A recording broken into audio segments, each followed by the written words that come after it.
नमस्कार दोस्तों, एक बार फिर से स्वागत है आपका दृष्टि आईएएस के रिकैप 2024 सीरीज में। मैं हूं केवल आपके सामने और आज एक और वीडियो के साथ हम जब आपके सामने आ ही गए हैं तो सबसे पहले जान लीजिए कि वीडियो आज है क्या। आज का वीडियो है प्रमुख अधिनियम के बारे में, यानी कि 2024 में जितने भी प्रमुख अधिनियम थे जो चर्चा में थे, जो आपकी परीक्षा की दृष्टि से बहुत ही महत्वपूर्ण है और आपको उनके बारे में जरूर जानना चाहिए। हो सकता है आपने उसके बारे में पढ़ा हो, लेकिन एक नज़र में एक बार फिर से उसे देख लीजिए, क्योंकि साल खत्म हो रहा है लेकिन अभी तैयारी आपकी चल रही है। तो चलिए एक-एक करके देखते हैं। सबसे पहले शुरुआत करते हैं जम्मू और कश्मीर स्थानीय निकाय विधियां संशोधन अधिनियम 2024।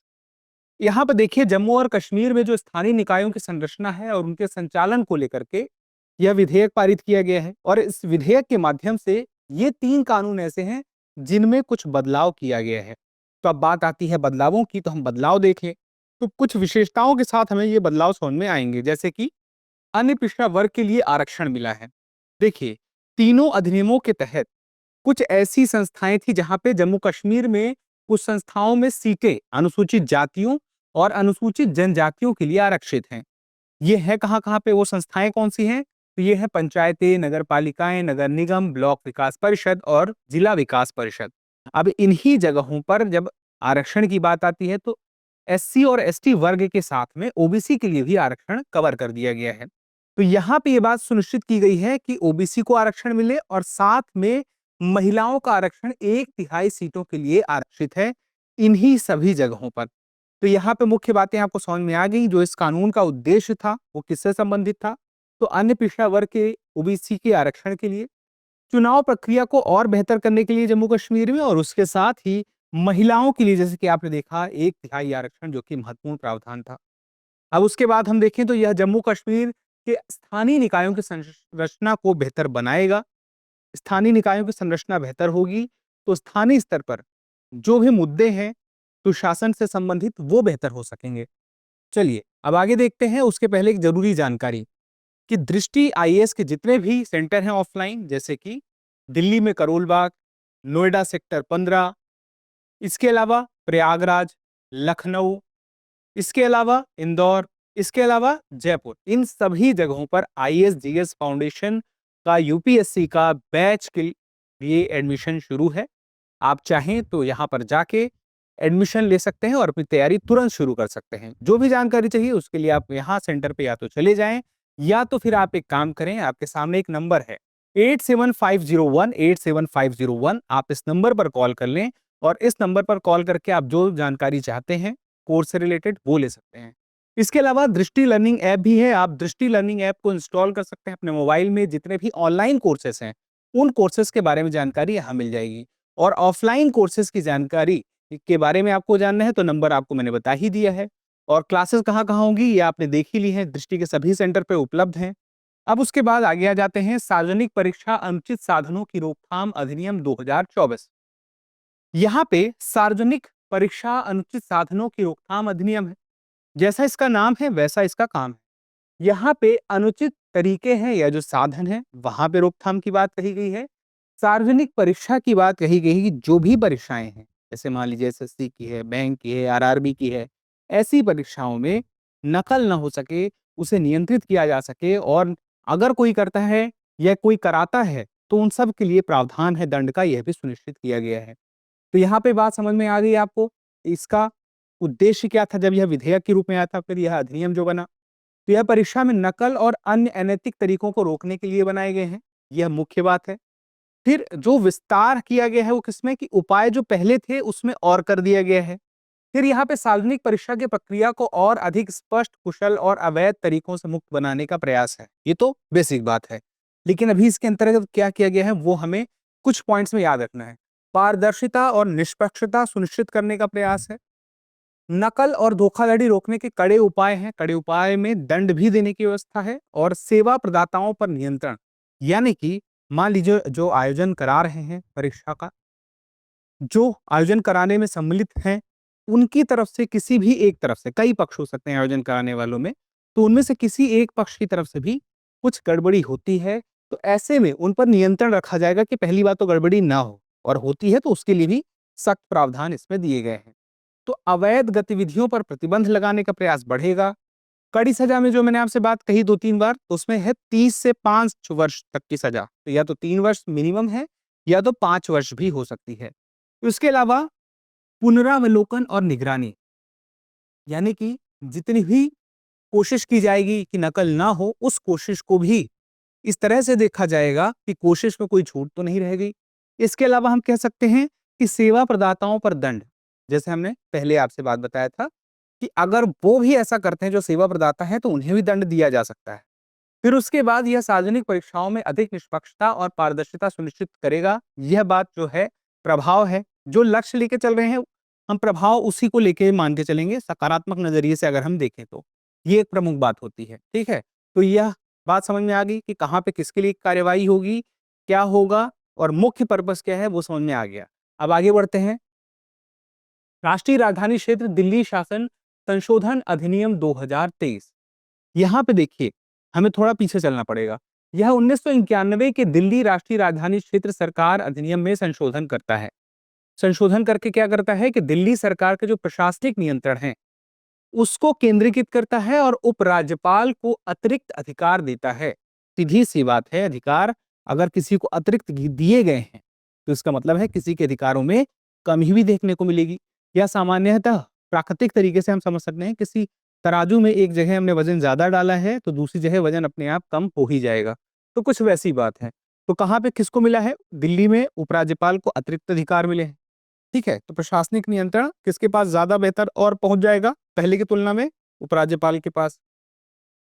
यहां पे बात की गई है इस कानून के माध्यम से कि राष्ट्रीय राजधानी सिविल सेवा प्राधिकरण की स्थापना होगी, जिससे अधिकार जो पदों की स्थापना है, उनका स्थानांतरण है, वह सब तय किया जा सकेगा। उपराज्यपाल के अधिकार कुछ और सुनिश्चित किए गए हैं। नियुक्तियों और सेवा शर्तों को लेकर कर भी कुछ बातें बताई गई हैं कि यह किस प्रकार से तय होंगी, और यह भी बताया गया है कि किस प्रकार से कुछ भी स्थिति ऐसी आती है जहां पे ज्यादा आवश्यकता अगर उपराज्यपाल के विवेक की पड़ती है, तो अपने विवेक से भी निर्णय ले सकते हैं। उसके अलावा मंत्रियों द्वारा मामलों का निपटान अगर करने के लिए कुछ अधिकार उन्हें दिए गए हैं, तो यह भी कहा गया है कि कहीं पर भी कुछ ऐसी स्थिति आती है जहां पर आवश्यकता पड़ती है उपराज्यपाल को हस्तक्षेप करने की, तो हस्तक्षेप करके कुछ विशेष परिस्थितियों में अपनी तरफ से भी निर्णय दे सकेंगे। अब यहाँ पे देखिए, राष्ट्रीय राजधानी सिविल सेवा प्राधिकरण की बात जो हमने कही थी, तो ग्रुप ए के अधिकारियों के स्थानांतरण, पदस्थापना, अनुशासनात्मक कार्रवाई और अभियोजन की सिफारिश के लिए रहेगा। उपराज्यपाल के अधिकार को अतिरिक्त अधिकार की हम बात करें, तो यहाँ पे हम देखें तो जब प्राधिकरण की सिफारिशों पर असहमति होगी, तो एलजी की मंजूरी अनिवार्य होगी। ठीक है, कुछ मामलों में एलजी को अकेले निर्णय लेने का अधिकार होगा, जैसे कि दिल्ली विधानसभा का समन, स्थगन या भंग करना। इसके अलावा यह निर्णय कोई नहीं करेगा, यहाँ पे ये स्पष्ट कर दिया गया। नियुक्तियों और सेवा शर्तों को लेकर देखें तो समूह ए और समूह बी के अधिकारियों की नियुक्तियां हैं केंद्रीय लोक सेवा आयोग द्वारा की जाएंगी, जबकि समूह सी की नियुक्तियां दिल्ली अधीनस्थ सेवा चयन बोर्ड द्वारा की जाएंगी।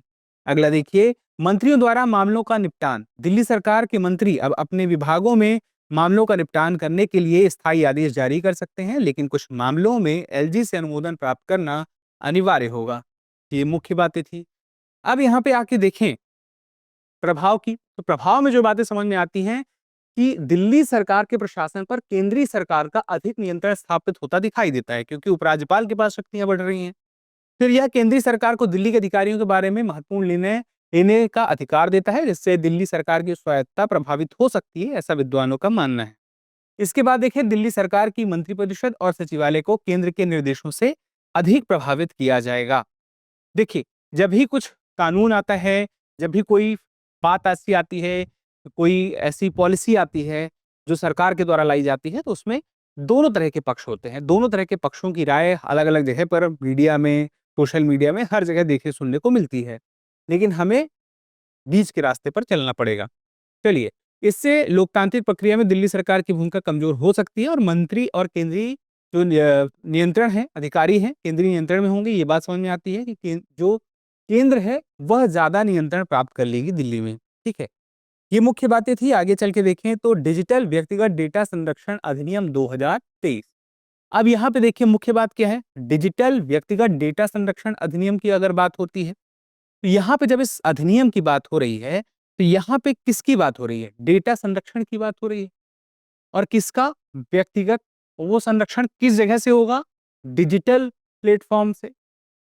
तो ये नाम से ही स्पष्टता दिखाई देती है कहाँ की बात चल रही है। तो यहाँ पे यह डेटा प्रोसेसिंग, जैसे कि डेटा का संग्रहण होगा, उपयोग होगा, साझा किया जाएगा, कि मामलों को कवर करता है कानून, ठीक है? और उन नियमों को स्पष्ट करता है जिनका पालन डेटा प्रोसेसिंग करने वाले संगठनों, डेटा फिड्यूशरी को करना होता है। जैसे मान लीजिए आजकल बहुत सारे ऑनलाइन प्लेटफ़ॉर्म हैं, हम उसका उपयोग करते हैं, और हम जब किसी ऑनलाइन प्लेटफ़ॉर्म का उपयोग करते हैं, हमें कुछ आवश्यकता होती है, तो हम अपनी आवश्यकता कोई वस्तु या सेवा की पूर्ति के लिए हम कुछ डेटा उन्हें देते हैं, और उस डेटा को देने के बाद मान लीजिए हम जिस पर्पज़ के लिए डेटा दिए थे, अगर उसके अलावा उसका किसी अन्य उपयोग के लिए वह डेटा उपयोग में लिया जाता है, तो ऐसे में नियंत्रण कौन स्थापित करेगा? यही कानून करेगा। तो ऐसे में वो जो संगठन है, जो डेटा जिनके पास है, वो डेटा फिड्यूशरी होंगे। इसका उद्देश्य डिजिटल डेटा के माध्यम से होने वाली डेटा चोरी और गोपनीयता के उल्लंघन से बचाव करना है। ठीक है? चलिए, अब आगे देखें। प्रमुख बिंदु, प्रमुख प्रावधान।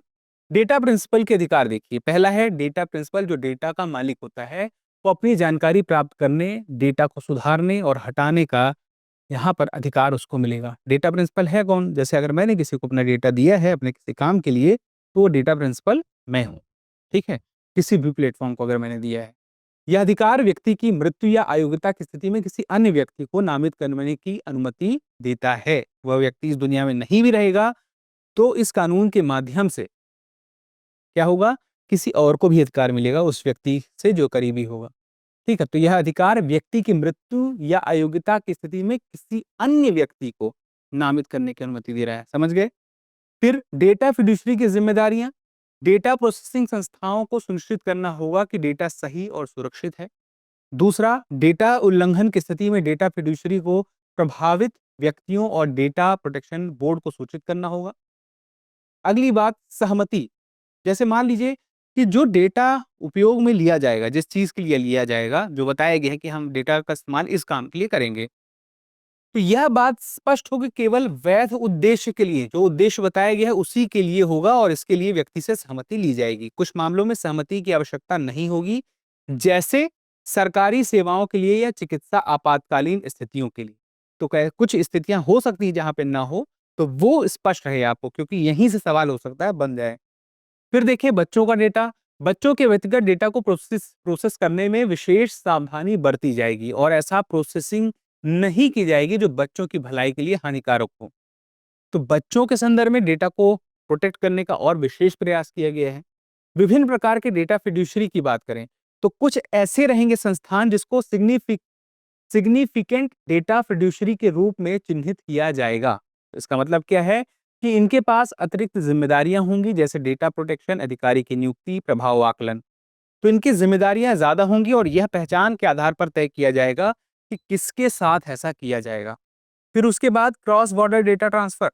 भारत के बाहर ट्रांसफर जो भी डेटा होगा केवल सरकार द्वारा निर्धारित देशों तक सीमित होगा। मान लीजिए कोई ऐसी सर्विस है जिसके लिए डेटा पाकिस्तान को देना पड़े, तो अगर भारत सरकार ने मना किया है तो वह डेटा पाकिस्तान वाले देश में नहीं जाएगा, यानी पाकिस्तान में नहीं जाएगा, या जो भी सूची में देश होंगे उस देश में नहीं जाएगा। बात पाकिस्तान वाले देश की नहीं है, बात सूची वाले देश की है। ये बात स्पष्ट है कि भारत सरकार यह जो है निर्धारित देशों तक सीमित करेगी, कि जहां पे कहा जा रहा है वहीं डेटा जाए, अन्य जगह पे ना जाए। डेटा प्रोटेक्शन बोर्ड की बात करें, तो डेटा प्रोटेक्शन बोर्ड के गठन करने का भी प्रावधान है। डेटा उल्लंघन के मामलों की जांच करेगा यह, और दंड भी लगा सकेगा। तो डेटा फिड्यूशरी अगर कुछ गड़बड़ करता है, तो उसके लिए जांच करने के लिए एक बोर्ड की स्थापना, और उसके अलावा दंड लगाने की भी बात इसमें देखने को मिलती है। फिर उसके बाद इन सारी बातों को अगर देखें, तो हमने डेटा प्रिंसिपल के अधिकार देख लिए। डेटा प्रिंसिपल मतलब आप या जो भी है, जो वस्तु या सर्विस के लिए डेटा उपलब्ध करा रहा है। उसके बाद डेटा फिड्यूशरी की जिम्मेदारियां तय की कर दी गई कि जिस अगर आपने डेटा प्रिंसिपल से कुछ डेटा लिया है, तो आप उसका उपयोग उसी लिए करें जिसके लिए आपको करना चाहिए, वैध कार्यों के लिए, और जो जिसके लिए आपने सहमति ली है, मतलब ये। फिर सहमति जब आपने ले ली है, तो उसमें यह भी ध्यान रखना है कि बच्चों के डेटा को लेकर के विशेष ध्यान रखना है। और इसके बाद विभिन्न प्रकार के डेटा फिड्यूशरी को अलग तरीके से चिन्हित किया गया है, उन्हें विशेष जिम्मेदारियां दी गई हैं। और क्रॉस बॉर्डर डेटा ट्रांसफर की अगर बात करें, तो भारत सरकार जहां निर्धारित करेगी जिस देश में डेटा जाना चाहिए, उसके अलावा अन्यथा अन्य कहीं नहीं जाएगा। और एक डेटा प्रोटेक्शन बोर्ड की स्थापना की बात भी आई है। डेटा प्रोटेक्शन बोर्ड क्या करेगा? वो ये करेगा कि डेटा के मामले में कोई शिकायत आती है तो उसकी जांच करेगा। जांच के बाद अगर दंड देना होगा तो वह दंड भी दे सकता है डेटा फिड्यूशियरी को। अब उसके बाद आगे बढ़ते हैं, प्रभावों को देखें तो व्यक्ति की गोपनीयता की रक्षा और बेहतर तरीके से हो सकेगी। ठीक है, तो प्राइवेसी बेहतर होगी। उपभोक्ताओं को अपने डेटा पर अधिक नियंत्रण देने का अवसर मिलेगा और संस्थाओं को कड़ी सुरक्षा उपायों के पालन के लिए बाध्य करेगा। मतलब कि जो भी प्लेटफॉर्म्स हैं जो डेटा प्राप्त करते हैं, वो डेटा को सुरक्षित करने के लिए और सख्त उपाय करेंगी अपने प्लेटफॉर्म में। उसमें वो ढील नहीं देंगी, उसमें वह थोड़ा-सा सख्त रहेंगी। तो इससे इस कानून से ये फ़ायदा होगा। फिर उसके बाद इसके लागू होने से डिजिटल सुरक्षा में वृद्धि हो सकती है, लेकिन सरकारी डेटा प्रोसेसिंग और राष्ट्रीय सुरक्षा के नाम पर कुछ छूट दिए जाने से गोपनीयता संबंधी चिंताएं उत्पन्न हो सकती हैं। तो ये जो चिंताओं की बात कही गई है, सरकारी सेवाओं से या आपातकालीन सेवा से जो भी हमने अभी बात की, तो वहां पर जब हम डेटा कुछ खास वजह से अगर लेते हैं, तो वो चिंता की बात है, ऐसा एक पक्ष का कहना है। तो उस पक्ष को भी हमें पता रहे जिस पक्ष के बारे में एक चर्चा हो रही है मीडिया में या होती है, क्योंकि हर तरफ के पक्ष हमें पता होने चाहिए। प्रभावों की बात करें तो भारतीय नागरिकों को सुरक्षित डिजिटल वातावरण प्रदान करेगा, लेकिन इसके कार्यान्वयन में कुछ जटिलताएं और चुनौतियां भी हो सकती हैं। फिर उसके बाद भारतीय न्याय संहिता 2023। देखिए, 3 आपराधिक कानून आए और इन 3 आपराधिक कानून जो आए, इन्होंने पुराने कानूनों की जगह ली और उसमें जो कुछ बदलाव हुए, प्रमुख बदलाव हुए, तो वो हमें जानना ज़रूरी है। तो देखिए, भारतीय दंड संहिता का प्रतिस्थापन किसके माध्यम से हुआ? भारतीय न्याय संहिता 2023 के माध्यम से। 2023 से पहले बिल लाया गया, फिर बिल पास हुआ, फिर उसके बाद वह अधिनियम बना, फिर उसके बाद कुछ महीने पहले अभी यह लागू हुआ देश में। तो जब यह लागू हुआ तो हमें पता रहे कुछ बातें कि भारतीय न्याय संहिता 2023 इसका नाम है। भारतीय दंड संहिता 1860 का यह स्थान लेगी। इसमें 358 धाराओं को शामिल किया गया है। आईपीसी में कितनी थी? 511 थी। आईपीसी के अधिकांश प्रावधानों को बनाए रखा गया, नए अपराधों को पेश किया गया, न्यायालय द्वारा बाधित अपराधों को समाप्त किया गया और विभिन्न अपराधों के लिए दंड को बढ़ाया गया। तो कुछ बड़े बदलाव हुए हैं और ये बड़े बदलाव इसलिए हैं क्योंकि ऐतिहासिक है। कई सालों बाद इतना बड़ा बदलाव हुआ आपराधिक कानूनों में, ये जानना जरूरी है। फिर उसके बाद देखें तो जो शामिल नवीन अपराध हैं वो कौन से हैं? तो विवाह का वादा करने के झूठे मिथक वादे को अपराध घोषित करना, ये एक बड़ा पॉइंट है। मॉब लिंचिंग और हेट क्राइम के कारण होने वाली हत्याओं से जुड़े अपराधों को संहिताबद्ध किया गया है। मॉब लिंचिंग से क्या होता था? अचानक से कई लोगों के माध्यम से किसी की जान जा चली जाती थी, ऐसे कई वीडियो आते थे। इनके लिए कोई विशेष तरीके से कानून या नियम कह सकते हैं नहीं बना था, तो वह स्पष्ट हुआ है इस नए कानून में। उसके बाद यह देखिए कि जो सामान्य आपराधिक कानून है, अब संगठित अपराध के लिए ऑर्गेनाइज्ड क्राइम और आतंकवाद इसको भी कवर कर सकेंगे, जिसमें यूएपीए की तुलना में बीएनएस में आतंक का वित्त पोषण करना भी शामिल है। जैसे भारतीय न्याय संहिता में आतंकवाद के लिए कोई वित्त पोषण करता है, तो उसके लिए कैसे दंड की व्यवस्था है, वो बीएनएस में है, वो प्रावधान है। आत्महत्या की प्रयास, देखिए ये क्या है मामला? किसी भी लोक सेवक को अगर मान लीजिए कोई आधिकारिक कर्तव्य करना है और उसको निर्वहन करने से रोकने के लिए कोई मजबूर करता है और इससे के लिए वो क्या करता है कि आत्महत्या का प्रयास करता है। जैसे मान लीजिए कोई व्यक्ति लोक सेवक है, वह कोई कर्तव्य अपना निभाना चाहता है और कोई दूसरा व्यक्ति है वो बोलता है ये काम मत करो, ऐसा करोगे तो आत्महत्या का वह प्रयास करता है, तो यह जो है इसको अपराध माना गया है जो इस प्रकार से रोकेगा। सामुदायिक सेवा, इसमें चिकित्सा सेवा सामुदायिक सेवा को सजा के रूप में जोड़ा गया है। तो आप देखिए भारतीय न्याय संहिता में सजा का एक नया रूप है सामुदायिक सेवा, यानी कि सेवा करना भी एक सजा यहाँ पर स्थापित हुआ है। ठीक है, फिर उसके बाद चिकित्सा सेवा भी है उसमें। फिर विलोपन, देखिए कुछ विलोपन हुए जैसे अप्राकृतिक यौन संबंध। आईपीसी की धारा 377 जो है अन्य अप्राकृतिक यौन गतिविधियों के बीच समलैंगिकता को अपराध मानती थी, पूरी तरह से निरस्त कर दी गई है। तो कौन गया? धारा 377 आईपीसी की इसमें शामिल नहीं है, क्योंकि ज्यादातर प्रावधान तो वैसे के वैसे ले लिए गए थे। ये क्यों नहीं लिए गए? क्योंकि बहुत सारे मामलों में ऐसा हुआ जैसे कि कहीं पर न्यायालय के द्वारा कुछ निर्देश दिया गया था, कुछ फैसले सुनाए गए थे, तो उस निर्देश, फैसले या न्यायालय की बातों के आधार पर हम कह सकते हैं कानूनों में कुछ बदलाव हुआ भी है। जैसे व्यभिचार, शीर्ष न्यायालय के फैसले के अनुरूप व्यभिचार का अपराध हटा दिया गया।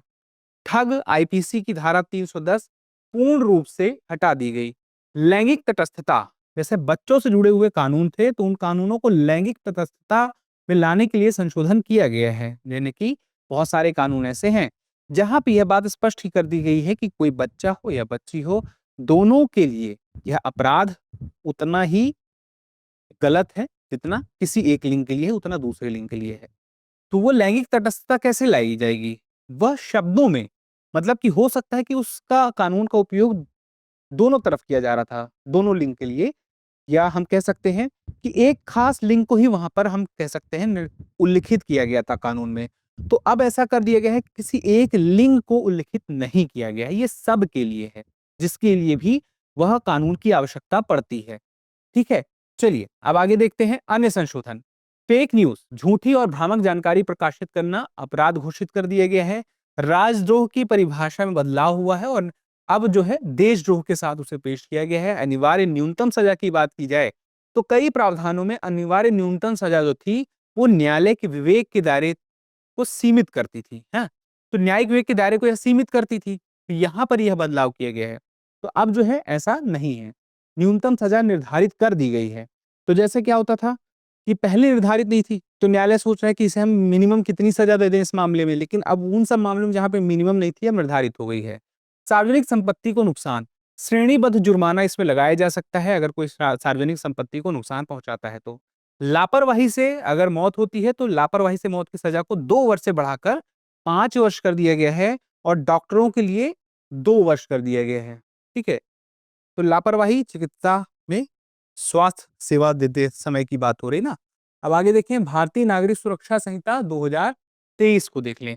तो भारतीय नागरिक सुरक्षा संहिता 2023 इसने सीआरपीसी 1973 को प्रतिस्थापित की है। इसमें 531 धाराएं हैं, 177 धाराएं संशोधित की गई हैं, 9 नई धाराएं जोड़ी गई हैं और 14 धाराएं निरस्त की गई हैं। तो प्रमुख प्रावधान आपने देख लिया, समझ लिया। अब यहाँ पे ये समझिए कि यह जो कानून है यह जैसे आईपीसी के बाद सीआरपीसी से काम करता था, बीएनएस के बाद बीएनएसएस, ठीक है, भारतीय न्याय संहिता के बाद भारतीय नागरिक सुरक्षा संहिता, उसके आगे की प्रक्रिया के लिए ये कानून काम करेगा। तो देखिए, न्यायालयों का पदानुक्रम मेट्रोपॉलिटन मजिस्ट्रेटों की विशिष्टता और भूमिका को समाप्त कर दिया गया है इस नए वाले कानून में। इलेक्ट्रॉनिक मोड का अनिवार्य उपयोग जांच, पूछताछ और परीक्षा के चरणों में किया जाएगा। पहले जरूरी नहीं था, रजिस्टर में दर्ज कर लिया जाता था, लेकिन अब नहीं। अब जो है जांच पूछताछ में क्या होगा, इलेक्ट्रॉनिक मोड, ऑडियो वीडियो इसका उपयोग होगा। विचाराधीन कैदियों की हिरासत, गंभीर अपराधों के आरोपियों के लिए व्यक्तिगत जमानत पर रिहाई को प्रतिबंधित कर दिया है। ये बात समझिएगा कि विचाराधीन कैदियों की हिरासत से संबंधित है, तो जो गंभीर मामले हैं वहां पर कोई अपराधी है तो व्यक्तिगत जमानत पर रिहाई के लिए उन्हें प्रतिबंधित कर दिया गया है। फिर गिरफ्तारी का विकल्प अगर देखें तो किसी आरोपी को गिरफ्तार करना आवश्यक नहीं है। इसके बजाय यदि आरोपी न्यायिक मजिस्ट्रेट के सामने पेश होने में विफल रहते हैं तो पुलिस सुरक्षा जमानत की मांग कर सकती है। तो कुछ ही जो बदलाव किए गए हैं वो इसलिए किए गए हैं क्योंकि प्रशासन पे अनावश्यक दबाव ना पड़े और काम भी हो जाए। फिर सामुदायिक सेवा की परिभाषा, जिस सामुदायिक सेवा की बात हमने बीएनएस में की थी, अब वहां पे परिभाषा क्या है?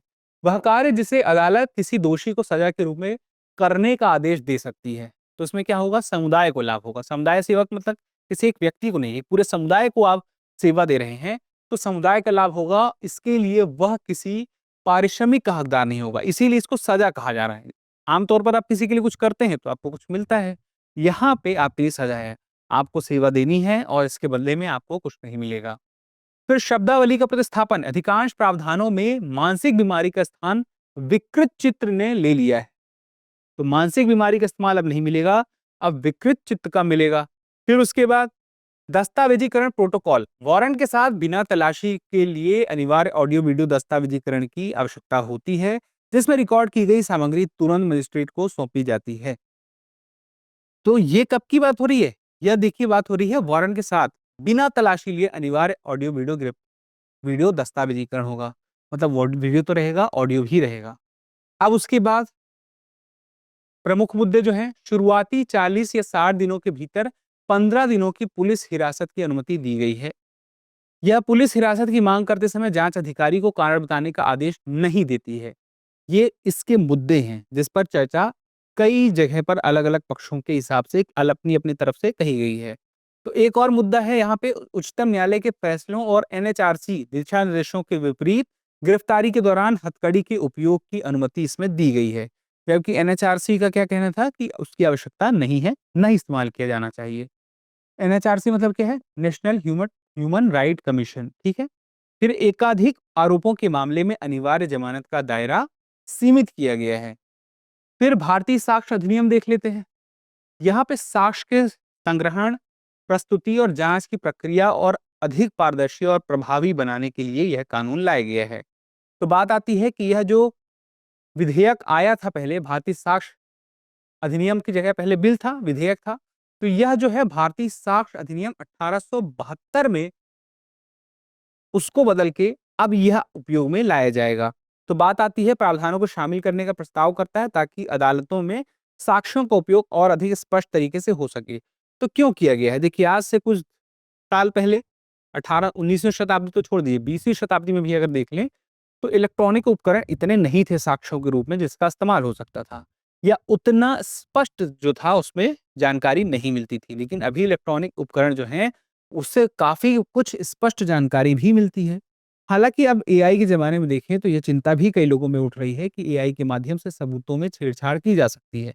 तो ये एक मुद्दा तो खैर ये है ही, लेकिन इसका अलग-अलग जगह पर फ़ायदा भी मिल सकता है। तो भारतीय साक्ष्य अधिनियम 2023 में 170 धाराएँ हैं, जिसमें 24 को संशोधित किया गया है, 2 को जोड़ा गया है और भारतीय साक्ष्य अधिनियम 1872 की 167 धाराओं में से 6 को निरस्त किया गया है। फिर उसके बाद देखें तो बरकरार प्रावधान में कानूनी कार्यवाही में शामिल पक्षकार केवल स्वीकार्य साक्ष्य प्रस्तुत कर सकते हैं। यदि साक्ष्य दी गई परिस्थितियों में उचित कार्रवाई का समर्थन करता है तो न्यायालय द्वारा साबित तथ्यों को स्वीकार किया जाएगा। अगला है, पुलिस की स्वीकारोक्ति आमतौर पर तब तक अस्वीकार्य होती है जब तक कि उसे मजिस्ट्रेट द्वारा दर्ज ना किया जाए। तो यहाँ पे देखिए, मान लीजिए किसी व्यक्ति ने स्वीकार कर ही लिया पुलिस के सामने कि उसने ऐसा किया है या ऐसा नहीं किया, जो भी है, लेकिन मजिस्ट्रेट के सामने जब तक दर्ज नहीं होगा तो स्वीकारोक्ति मानी नहीं जाएगी।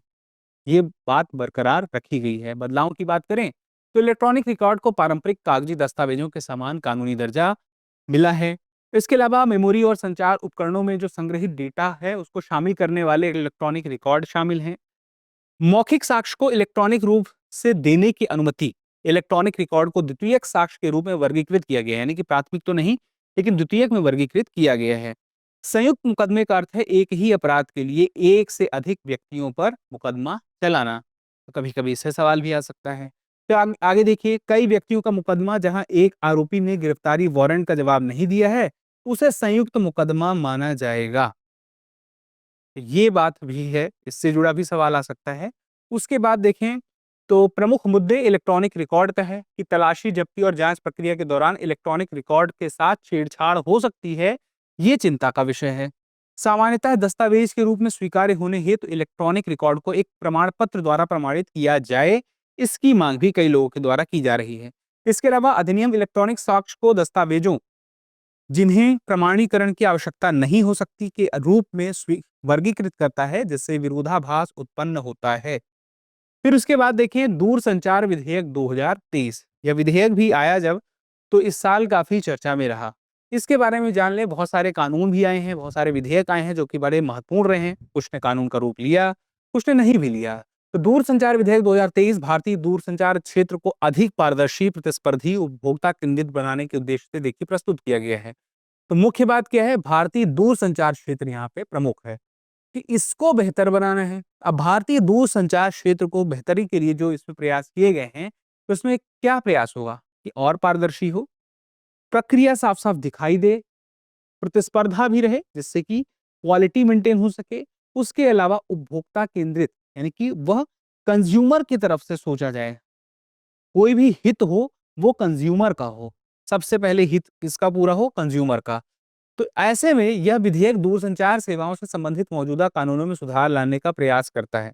ठीक है, तो हम यहाँ पे कुछ पॉइंट्स में देख लेते हैं। प्रमुख प्रावधान में राइट ऑफ वे सार्वजनिक और निजी संपत्ति दोनों पर विवादों को कम करने में मदद करेगा। दूरसंचार मानक राष्ट्रीय सुरक्षा सुनिश्चित करने और भारत के प्रौद्योगिकी विकासकर्ताओं को बढ़ावा देने के लिए यह अधिनियम दूरसंचार सेवाओं, दूरसंचार नेटवर्क, दूरसंचार सुरक्षा आदि के लिए मानक और अनुरूपता मूल्यांकन उपाय निर्धारित करने की शक्ति प्रदान करता है।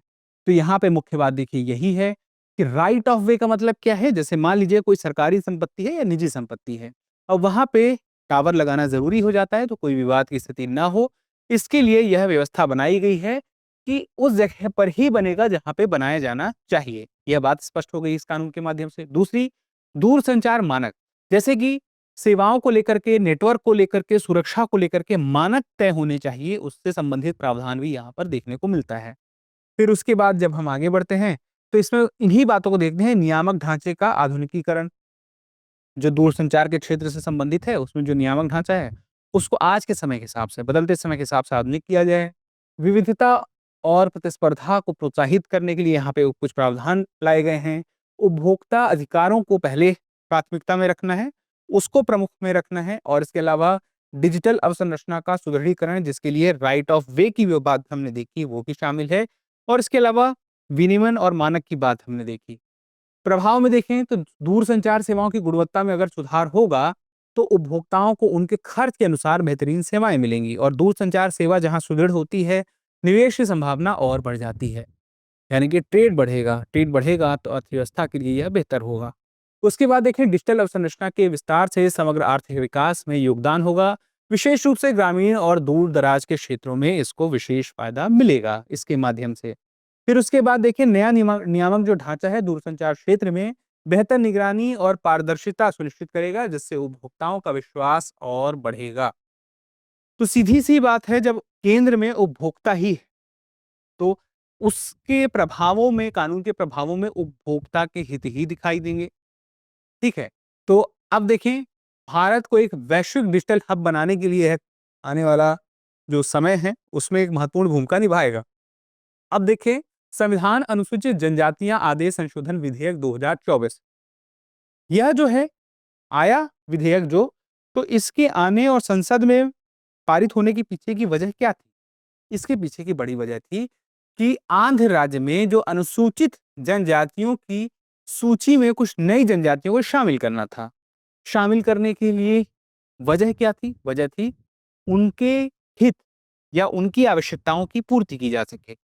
तो कौन-कौन सी जनजातियां हैं जो आंध्र प्रदेश की हैं, जिनको इस सूची में लाने की बात कही गई? तो अनुसूचित जनजातियों में आंध्र प्रदेश की एक है बोंडो पोरजा, खून पोरजा और कोंडा सावरस। ये 3 हैं। ठीक है। फिर आगे देखिए, प्रभावों की बात करें, तो अगर अनुसूचित जनजातियों की सूची में इन्हें शामिल कर लिया जाएगा, किन्हें? इन तीनों को, तो ऐसे में क्या फायदा होगा? देखिए, कानून क्या कहता है कि राज्य में अनुसूचित जनजातियों की सूची में कुछ नई जनजातियों को, मतलब वो सूची में शामिल नहीं है, अब शामिल कर लिया जाएगा तो सूची में शामिल जनजातियां हो जाएंगी, और ये वो 3 हैं। और इनको फायदा होगा सरकारी योजनाओं में, शिक्षा, स्वास्थ्य, रोजगार से संबंधित जो भी योजनाएं अनुसूचित जनजातियों के लिए चलती हैं विशेष। उसके अलावा हम देखें तो इन जनजातियों के लिए सामाजिक रूप से न्यायसंगत स्थिति प्राप्त होगी, और सामाजिक और आर्थिक स्थिति में सुधार होगा। यानी कि हम कह सकते हैं मुख्य धारा में हम उन्हें लाने वाली जितनी भी योजनाएं चला रहे हैं, उसका लाभ मिल सकेगा। उसके अलावा हम देखें तो सरकारी योजनाओं में इन जनजातियों के लिए जो आरक्षित सीट है, आरक्षण की बात हम देख लें तो उसका लाभ भी मिलेगा। इनका प्रतिनिधित्व आरक्षण के हिसाब से वहां भी देखने को मिलेगा, या तो हम कह सकते हैं बढ़ेगा। फिर उसके बाद देखें, जल प्रदूषण की रोकथाम और नियंत्रण संशोधन विधेयक 2024, ये संसद में क्यों आया था? भारतीय जल संसाधनों की सुरक्षा, प्रदूषण नियंत्रण और जल के अनुप्रयोगों को बेहतर बनाने के लिए। तो यह उद्देश्य जो था बहुत ही क्लियर है, किससे संबंधित है? जल संसाधनों से है, और जल संसाधनों के साथ साथ प्रदूषण ना हो इसका भी इसमें प्रावधान है। तो देखिए, जल प्रदूषण के खिलाफ कड़े कदम इसमें उठाने के प्रस्ताव आए, और बेहतर तरीके से नियंत्रित करने के लिए कई प्रावधान इसमें सामने आए। तो पहली देखिए बात करें, निर्माणाधीन परियोजनाओं के लिए नई जो दिशा निर्देश हैं वो आए, जिससे कि निर्माणाधीन परियोजनाएं हैं, सुरक्षित तरीके से उन्हें तैयार किया जा सके और सुरक्षित परियोजना रहे। और न्यायिक अधिकारियों के गठन की बात की गई। न्यायिक अधिकारी का आप जैसे नाम है वैसा काम है, यानी कि वो निर्णय लेने में भी सक्षम है जहां पे आवश्यकता होगी। फिर प्रदूषण के लिए दंडात्मक प्रावधान भी रहेंगे प्रदूषण करने वालों के लिए, जैसे कि जो वाटर बॉडीज हैं, अगर वहां पे कोई प्रदूषण किसी की वजह से होता है, तो न्यायिक अधिकारी के माध्यम से एक्शन भी लिया जा सकता है। न्यायिक अपील और निवारण प्रक्रिया भी देखने को मिलेगी, यानी कि इसके लिए अपील भी की जा सकती है और उसके लिए जो निवारण की प्रक्रिया होगी वह भी स्पष्ट कर दी गई है। और मान लीजिए सजा के रूप में हो सकता है कि पर्यावरण संरक्षण कोष में कहा जाए कि दंड राशि जमा की जाए, तो इसका भी प्रावधान यहाँ पर मौजूद है।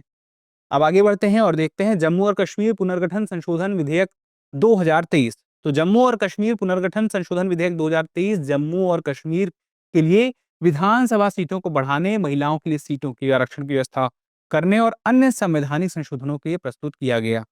यह विधेयक कब आया? 2019 में पारित जम्मू और कश्मीर पुनर्गठन अधिनियम में संशोधन करती है। तो यहाँ पे देखें जो विधानसभा सीटों की संख्या में वृद्धि हुई, तो कितनी हुई? 83 प्लस 7 हो गई, 7 बढ़ गई 83 में, 83 7 हो गई 90। कहाँ की? जम्मू कश्मीर की विधानसभा सीट। आरक्षित सीटें जो हैं एससी वर्ग के लिए 7 बढ़ाई गई हैं, एसटी वर्ग के लिए 9, 7 और 9 आरक्षित सीटें यहाँ पे स्पष्ट कर दी गई हैं। ठीक है, तो यहाँ पे देखिए विधानसभा सीटों को आरक्षण की जो संख्या है वो बढ़ाई गई और इसके अलावा सीटों की व्यवस्था जो है, तो एससी के लिए 7 और एसटी के लिए 9। महिलाओं के लिए सीटों का आरक्षण कितना रहेगा? 1/3। और कश्मीरी प्रवासियों और विस्थापितों के लिए भी कुछ सीटें यहाँ पर निर्धारित की गई हैं। तो एससी के लिए 7, एसटी के लिए 9, कुल सीटें 90 यानी कि 83 के साथ हम देखें प्लस 7 हो गया है। और उसके अलावा जो विस्थापित हैं उनके लिए भी कुछ अतिरिक्त से रहेंगी। अब देखें कुछ बिंदु, तो विधानसभा सीटों की संख्या में वृद्धि होगी, तो 83 से 90 हो गया। जो सीटें थी तो हमने देखा 7 हो गई एससी, एसटी के लिए 9। महिलाओं के लिए सीटों का आरक्षण हम देखें तो जम्मू कश्मीर विधानसभा में 1/3 हो गया। यहाँ विधानसभा की बात हो रही है, पहली वाली अलग अलग जगह की थी, वो विधानसभा की नहीं थी जो हमने शुरुआत में बात की थी। फिर कश्मीरी प्रवासियों विस्थापितों के लिए भी यहाँ पर नामांकित सीटों की व्यवस्था की गई है इस कानून में, तो ये बात स्पष्ट है। चलिए अब उसके बाद आगे देखते हैं निष्कर्ष में। तो यह विधेयक जम्मू और कश्मीर में महिलाओं का राजनीतिक प्रतिनिधित्व बढ़ाने, आरक्षित वर्गों के अधिकारों को सशक्त बनाने और प्रदेश के राजनीतिक ढांचे में संतुलन लाने की बात। राजनीतिक ढांचे में संतुलन कैसे? एससी वर्ग, एसटी वर्ग, महिलाएं सब वहां मौजूद होंगी इस कानून के माध्यम से, तो यह संतुलन की स्थिति तभी आ पाएगी। तो ठीक है, तो राज्य की विधानसभा संरचना में महत्वपूर्ण बदलावों के लिए यह बिल आया था जिसमें आरक्षण व्यवस्था को मजबूत किया गया है।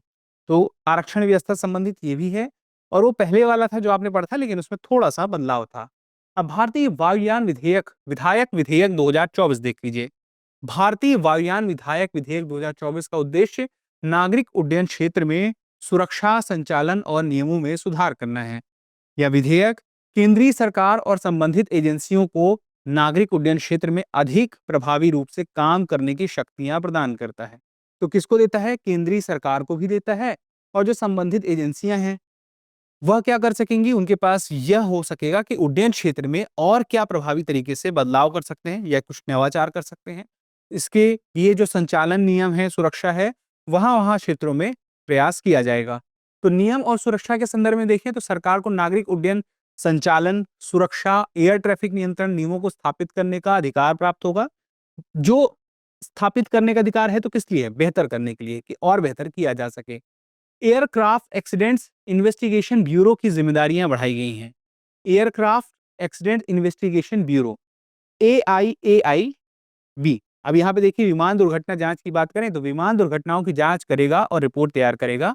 विमान दुर्घटना जांच अगर जांच करनी होगी तो कौन करेगा? यही करेगा, एयरक्राफ्ट एक्सीडेंट्स इन्वेस्टिगेशन ब्यूरो, जिसको शॉर्ट में ये कहा गया है, AIAIB। और केंद्र सरकार की शक्तियां, केंद्र सरकार को विमानन सुरक्षा और एयरलाइनों के संचालन पर निगरानी रखने की शक्तियां मिलेंगी। तो शक्तियां क्यों हैं? निगरानी रखने की शक्ति किस लिए है? आपकी निजता के लिए नहीं है, सुरक्षा की दृष्टि से है। तो किसी एक व्यक्ति पर नहीं है, उस व्यवस्था पर है। तो आपराधिक दंड और अपील नियमों के उल्लंघन पर क्या होगा? दंडात्मक कार्रवाई का भी प्रावधान इसी कानून में स्पष्ट कर दिया गया है। ठीक है, चलिए अब कुल मिला के बात क्या थी? नियम और सुरक्षा पर बात की गई। यहाँ पर हमने देखा प्रमुख व्यवस्था की गई है, बदलाव किए गए हैं, केंद्र सरकार की शक्तियों में वृद्धि हुई है, निगरानी के लिए हुई है। विमान दुर्घटना की जांच करने के लिए भी एक व्यवस्था बनाई गई है। वह कौन करेगा? वह करेगा एयरक्राफ्ट एक्सीडेंट्स इन्वेस्टिगेशन ब्यूरो। फिर हमने देखा आपराधिक दंड और अपील। अगर अपील की जाती है तो उसके लिए भी व्यवस्था है। दंड से संबंधित व्यवस्था भी का प्रावधान इसमें देखने को मिलेगा, अगर कहीं पर कुछ कमी देखने को मिलती है व्यवस्था में। ठीक है, तो ये सारी जो मुख्य बातें थी, अब उसमें प्रभाव भी देख लीजिए। अगर विमानन क्षेत्र में सुधार सरकार करेगी, तो क्या होगा? विमानन क्षेत्र में सरकार सुधार के प्रयास करेगी, तो सबसे बड़ी बात है निवेश बढ़ेगा इस क्षेत्र में। एयरलाइंस को बेहतर संचालन और सुरक्षा उपायों के लिए सक्षम बनाया जा सकेगा। एयरलाइंस में जो सुरक्षा के मानक हैं और मजबूत होंगे। फिर इससे फायदा किसको होगा? हमारी सुरक्षा को। फिर हम देखिए भारतीय वायुयान विधेयक 2024 से विमानन सुरक्षा संचालन और नियमन में महत्वपूर्ण सुधार होंगे। वो सुधार किससे होंगे वो मैंने आपको बता ही दिए हैं और प्रभाव वही है। भारत को वैश्विक विमानन उद्योग में मजबूत स्थान मिलेगा। स्पेशली जो घरेलू विमान का क्षेत्र है, वहां पर भी काफी बदलाव देखने को मिलेगा अगर ऐसा आता है। तो हम देख सकते हैं कि हम बहुत सारे एयरपोर्ट बना रहे हैं, क्षेत्रीय हवाई अड्डे बना रहे हैं, तो वहां पर अब और ज्यादा सुरक्षा सुनिश्चित हो सकेगी, क्योंकि यहाँ पर इस कानून में बहुत सारे प्रावधान उससे संबंधित जोड़ दिए गए हैं। तो फिलहाल के लिए इतना ही। जल्द ही मिलते हैं अगले एपिसोड में।